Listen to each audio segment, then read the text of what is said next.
आज के वीडियो में हम लोग डिस्कस करेंगे माइक्रो प्रोसेसर के बारे में।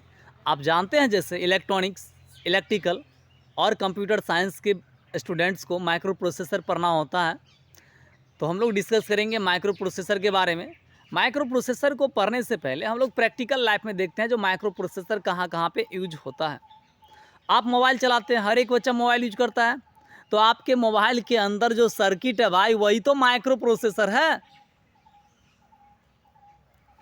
वो सर्किट यदि हटा देता आपका मोबाइल क्या बन जाएगा सर? एक खिलौना बन जाएगा, खाली डब्बा बन जाएगा, ढड्ढर। एक डिब्बू के समान हो जाएगा, कबाड़ के भाव में भी कोई ना ले। तो सारा कमाल किसका है सर? वो इलेक्ट्रॉनिक सर्किट जो आपके मोबाइल के अंदर है, वो इलेक्ट्रॉनिक सर्किट क्या है सर? माइक्रो प्रोसेसर है। उसमें तो माइक्रो प्रोसेसर है।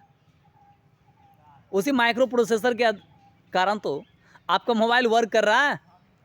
आप गेम खेलते हो, अपने महबूबाती से फ़ोन पे बात करते हो, वीडियो कॉलिंग करते हो, कोई वीडियो प्ले करते हैं, मूवीज देखते हो गदर 2। किसके कारण से? माइक्रो प्रोसेसर के कारण से ही ना भाई। माइक्रो प्रोसेसर नहीं होगा आप ये सब कुछ भी नहीं कर पाएंगे। तो आइए हम लोग डिस्कस करते हैं माइक्रो प्रोसेसर को एज ए थ्योरी। अब तो कहता है micro processor is a programmable multipurpose clock driven electronic device. मतलब माइक्रो प्रोसेसर जो है एक programmable multipurpose clock driven electronic device होता है। अब इतना बोल के मैक्सिमम देखते हैं यूट्यूबर छोड़ देता है। पहले से नहीं चलेगा ना सर, हमने बोला ये प्रोग्रामेबल। तो प्रोग्रामेबल का मीनिंग क्या है? प्रोग्रामेबल का मतलब होता है प्रोग्राम करना, मतलब प्रोग्राम करने योग्य। मतलब माइक्रो प्रोसेसर में पहले से प्रोग्राम किया जाता है, तब ये किसी वर्क को परफॉर्म करता है। मतलब माइक्रो प्रोसेसर क्या करता है? देखिए सर, पहले माइक्रो समझिएगा। माइक्रो प्रोसेसर कुछ इनपुट लेता है, कुछ कमांड लिया और उस कमांड के अनुसार से वर्क परफॉर्म करता है। जैसे आपने किसी वीडियो को प्ले करने का बटन दबाया, प्ले पे आपने क्लिक किया, यानी आपने कमांड दिया प्ले का, तो मोबाइल क्या करता है? उस वीडियो को प्ले कर देता है। यानी प्ले कौन किया? Micro processor. ठीक है, तो वो क्या था? एक प्रोग्राम था, एक प्रोग्राम है, इसके अनुसार से वो निकला। तो प्रोग्रामेबल कहने का मतलब है कोई भी माइक्रो प्रोसेसर पहले से निर्धारित प्रोग्राम के अनुसार ही वर्क करेगा।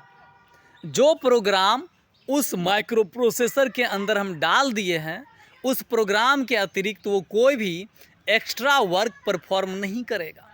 जैसा प्रोग्राम होगा वैसा ही वर्क करेगा। फॉर एग्जाम्पल हम आपको देते हैं। जैसे देखिए, मोदी जी को मान लीजिए अमेरिका का दौरा करना है, तो अमेरिका में मोदी जी कहाँ कहाँ रुकेंगे, किन किन को संबोधित करेंगे, किन किन से मिलेंगे, ये सारा पहले से निर्धारित होता है। यानी पहले से ये प्रोग्राम्ड होता है। और वहाँ जाने के बाद मोदी जी वैसा ही करेंगे जैसा उनका प्रोग्राम शेड्यूल्ड है। तो माइक्रो प्रोसेसर भी सेम उसी तरह से परफॉर्म करता है। जो इसके वर्क के लिए जो प्रोग्राम किया गया, जो प्रोग्राम इसके अंदर डाला गया, उसी प्रोग्राम के अकॉर्डिंग ये वर्क को परफॉर्म करेगा।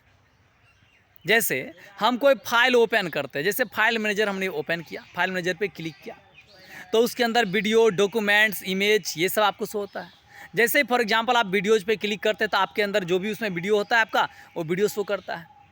फिर पार्टिकुलर वीडियो पे आप जैसे क्लिक करते हैं तो आपको प्ले का, उसको डिलीट का, इस सब का ऑप्शन आता है, सेव का, कुछ शेयर का, ये सब ऑप्शन आता है ना, उसके प्रॉपर्टी चेक करने का। तो ये सब क्या है? पहले से उसमें प्रोग्राम्ड है, तभी तो आपको ऐसा शो हुआ। यदि ये चीज़ पहले से प्रोग्राम नहीं होता तो आप फाइल मैनेजर पे क्लिक करते, क्या पता वीडियो खुलता, नहीं भी खुलता, बोलता 5 मिनट बाद खुलेंगे। लेकिन ऐसा नहीं होता है ना, आप ओपन करते हो, जस्ट आपका ओपन होता है और ये सारा चीज़ खुलता है। तो जो पहले से निर्धारित है, जिस अकॉर्डिंग, उसी अकॉर्डिंग आपका ओपन हो रहा है, जो पहले से प्रोग्राम्ड है। जिन्हें भाई फाइल मैनेजर पे क्लिक करेंगे तो पहले ये सारा फाइल अंदर का शो करेगा, वीडियो, डॉक्यूमेंट, इमेज सब। फिर वीडियो पे क्लिक करेंगे तो अंदर का सारा वीडियो शो करेगा। फिर वीडियो पे क्लिक करेंगे तो उसको प्ले, डिलीट, सेव, ये सब का ऑप्शन मिलेगा। तो जो पहले से निर्धारित है, जो पहले से प्रोग्राम्ड है उस मोबाइल के अंदर में, उस माइक्रो प्रोसेसर में, उसी अनुसार से वो परफॉर्म कर रहा है। नेक्स्ट है मल्टीपर्पस। मल्टीपर्पस कहने का मतलब है माइक्रो प्रोसेसर को ये बहुत सारे पर्पस में यूज किया जाता है। यानी बहुत सारे इलेक्ट्रॉनिक सर्किट में बहुत सारे पर्पस के लिए इसका यूज किया जाता है। नेक्स्ट है क्लॉक ड्रिवन। क्लॉक ड्रिवन का मतलब होता है, क्लॉक मतलब क्या होता है? टाइम।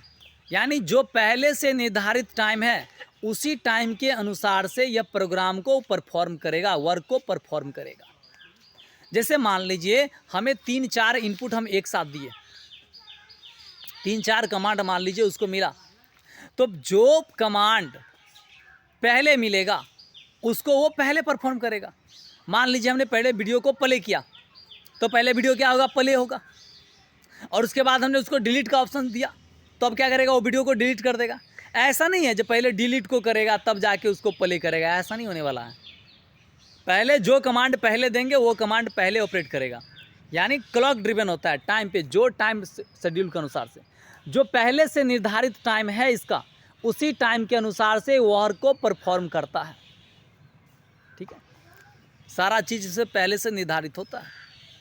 जैसे कोई वीडियो पहले ओपन हुआ, ओपन होने के बाद ही आप प्ले या रन कर डिलीट कर सकते हैं। ऐसा नहीं हो सकता है जो पहले डिलीट का ऑप्शन दे उसके बाद प्ले का ऑप्शन दे, नहीं, ये टाइम वेस्ट है।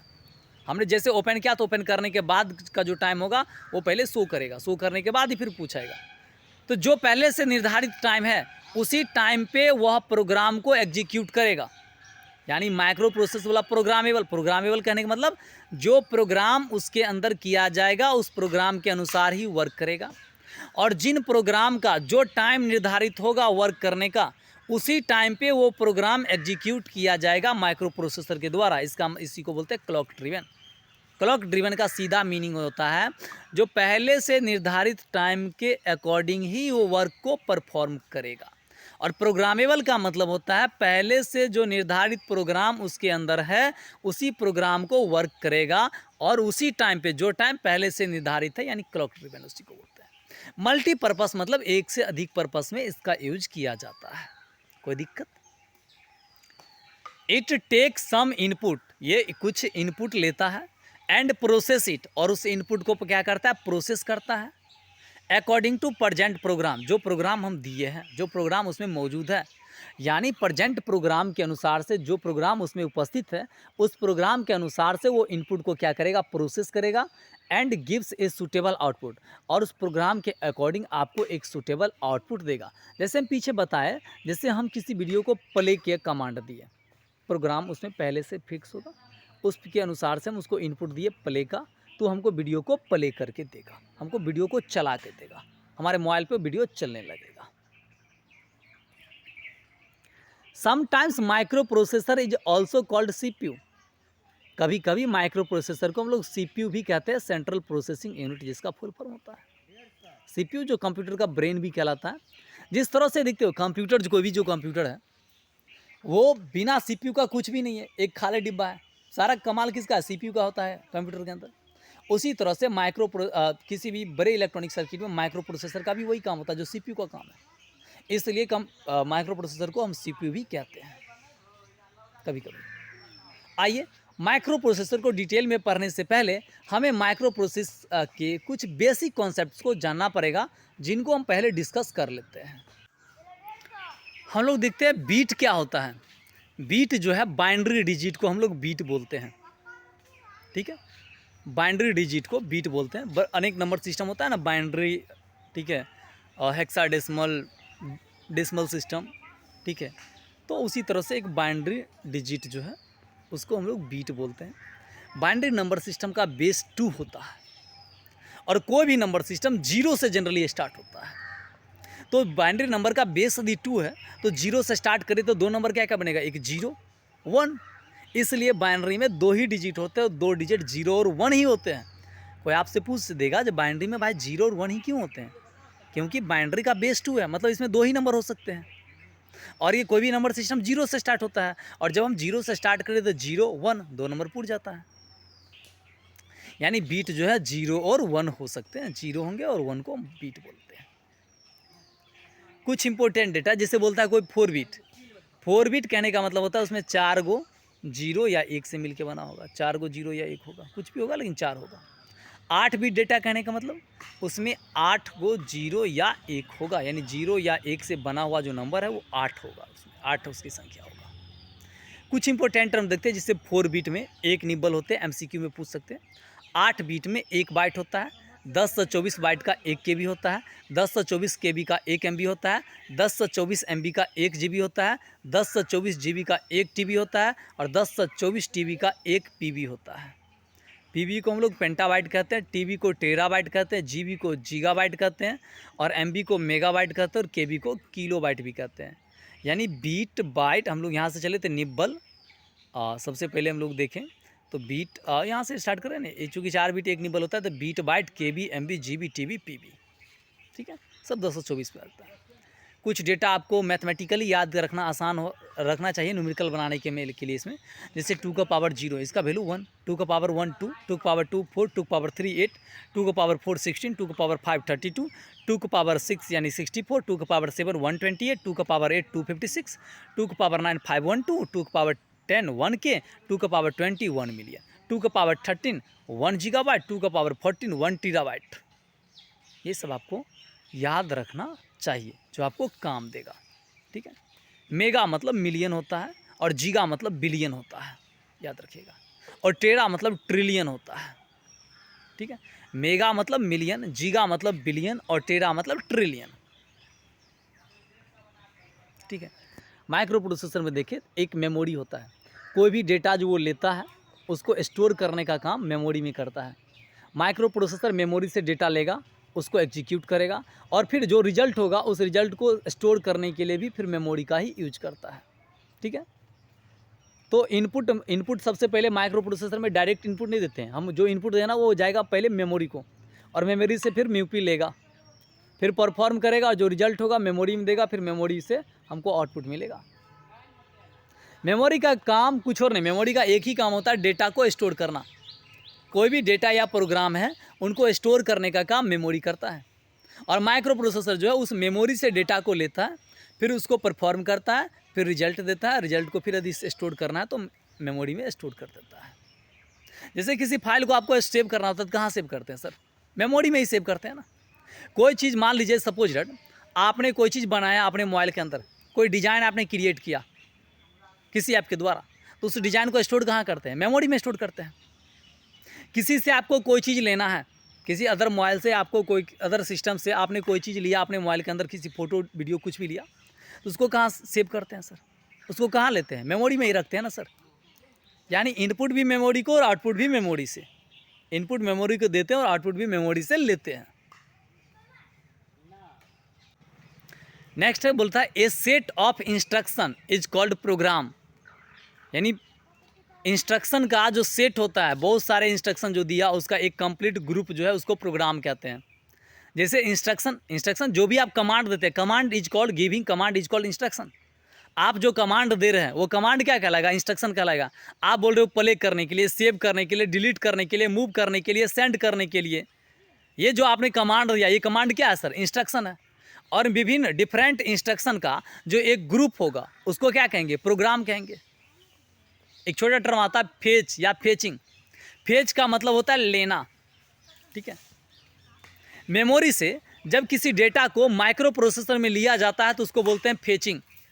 मेमोरी से माइक्रो प्रोसेसर के अंदर डेटा लेना क्या कहलाता है? फेचिंग या फेच। जैसे मेमोरी से हमको कोई डेटा लेना है, जैसे मान लीजिए मेमोरी, हमने कोई वीडियो है, वीडियो कहाँ है सर? मेमोरी में। हमने उसको कमांड दिया प्ले करने का, तो माइक्रो प्रोसेसर वीडियो को कहाँ से लेगा सर? मेमोरी से लेगा। तो लेने का जो काम है माइक्रो प्रोसेसर मेमोरी से कोई भी डेटा जो माइक्रो प्रोसेसर लेगा, ये लेना क्या कहलाएगा? फेचिंग या फेच। डिकोड या डिकोडिंग क्या कहलाता है?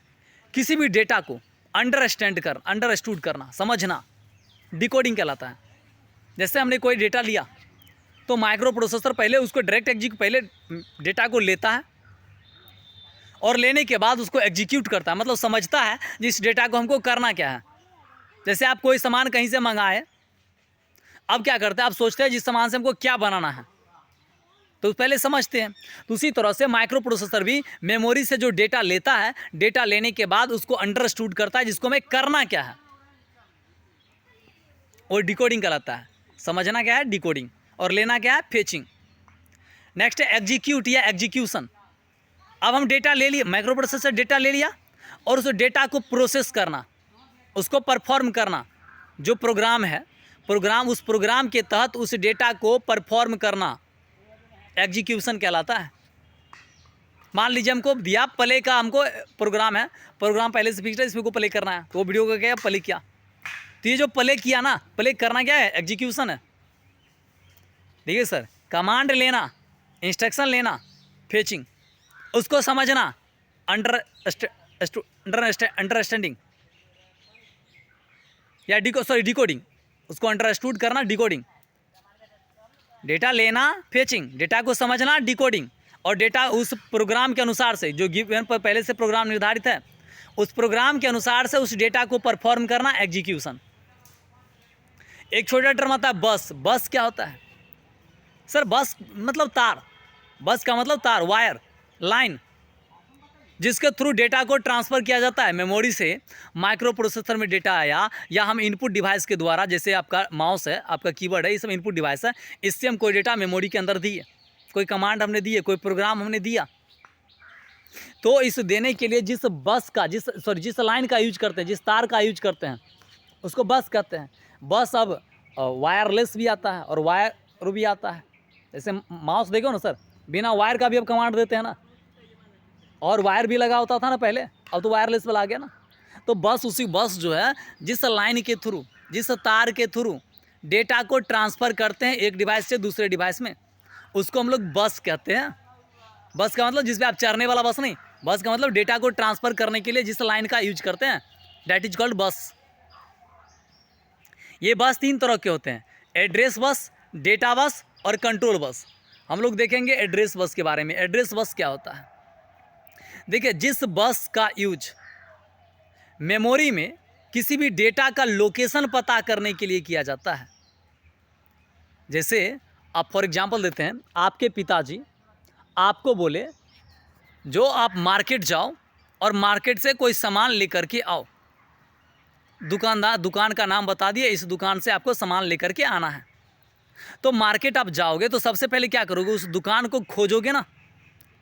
मार्केट क्या, मार्केट एक मेमोरी है, वहाँ बहुत सारा दुकान है, बहुत सारा दुकान वहाँ पे स्टोर है। अब उसमें से आपको प्रॉपर उस दुकान से लेना है जिस दुकान से आपके बाबूजी बोले हैं, तो आप क्या करोगे, उस दुकान को पहले खोजोगे। तो उसको खोजने के लिए जिस रास्ता का आप यूज करोगे, वो रास्ता आपका एड्रेस बस है। उसी तरह से माइक्रो प्रोसेसर जो है, वो मेमोरी में जो लोकेशन है, किसी डेटा का लोकेशन है, जो कोई डेटा मेमोरी के अंदर कहाँ है, उस लोकेशन को खोजने के लिए जिस बस का यूज करता है, उस बस को बोलते हैं एड्रेस बस।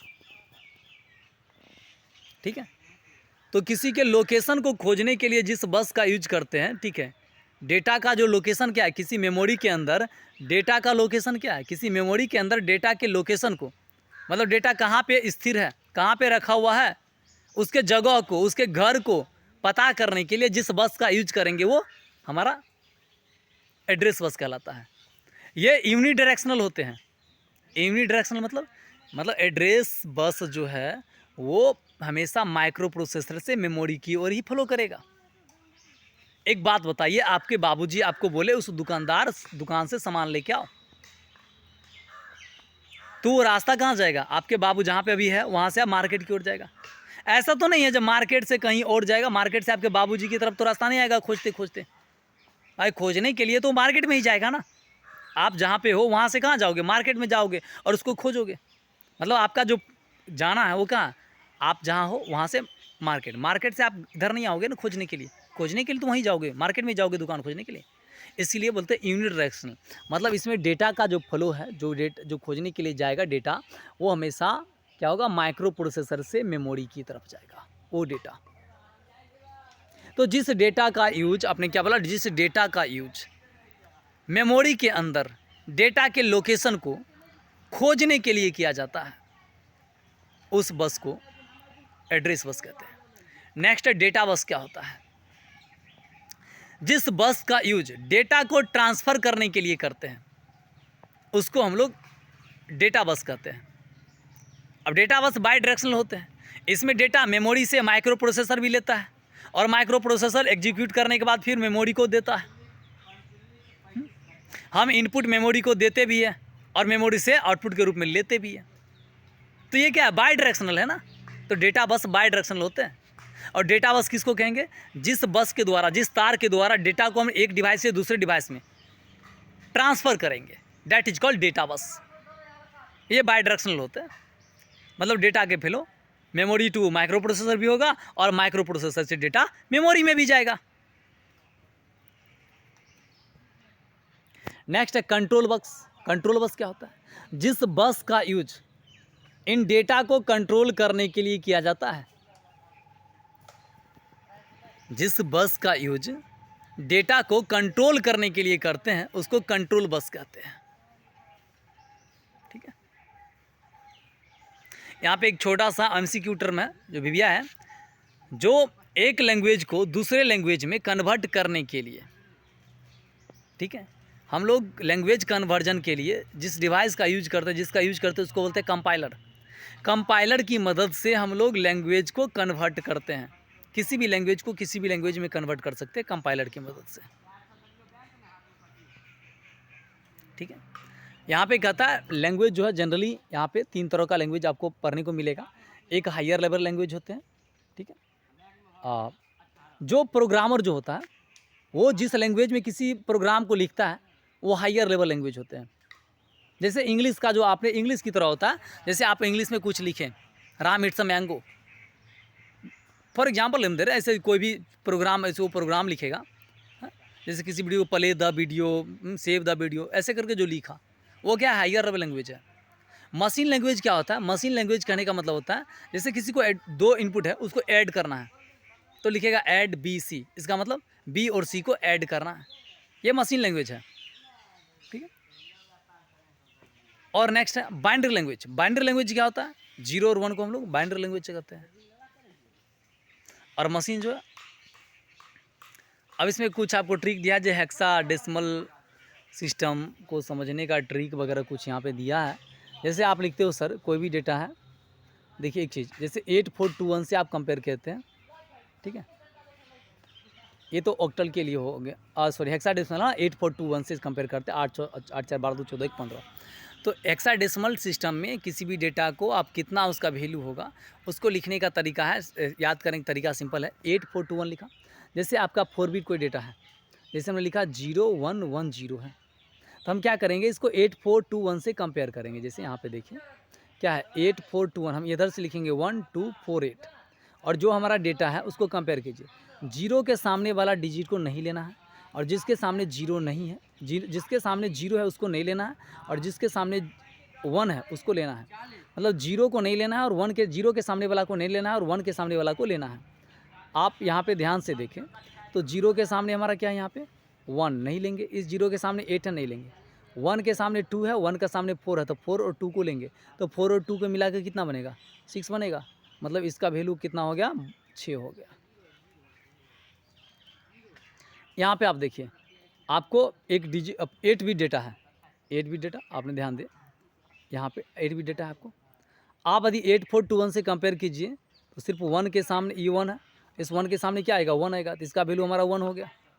और यहाँ पे देखिए इसको 8421 से कंपेयर कीजिएगा तो 0 के सामने 1 होता लेना ही नहीं है, इस 1 के सामने का 2 है, बाकी तो 0 ही है, इसका वैल्यू हो गया 2, इसका वैल्यू 1, इसका वैल्यू 2, तो 1 पर 2 क्या हो गया 12। ये हमारा 8 बिट डेटा है। और हेक्साडेसिमल में एक बात और ध्यान रखना है, जैसे हेक्साडेसिमल में हम लोग 9 तक तो आराम से लिखते हैं, लेकिन 9 के बाद हम लोग लिखते हैं ए, 10 को लिखते हैं ए, 11 को लिखते हैं बी, 12 को लिखते हैं सी, 13 को लिखते हैं डी, 14 को लिखते हैं ई से, और 15 को लिखते हैं एफ से। ये आपको ध्यान रखना है। कुछ और जो ध्यान देने वाली बात है वो है एडिशन, बाइनरी नंबर का एडिशन। ये सब आपको काम देगा सर, बेसिक कॉन्सेप्ट हम बता दे रहे हैं। बाइनरी नंबर का एडिशन क्या होता है, ठीक है, इसको हम पार्ट 2 कर देंगे।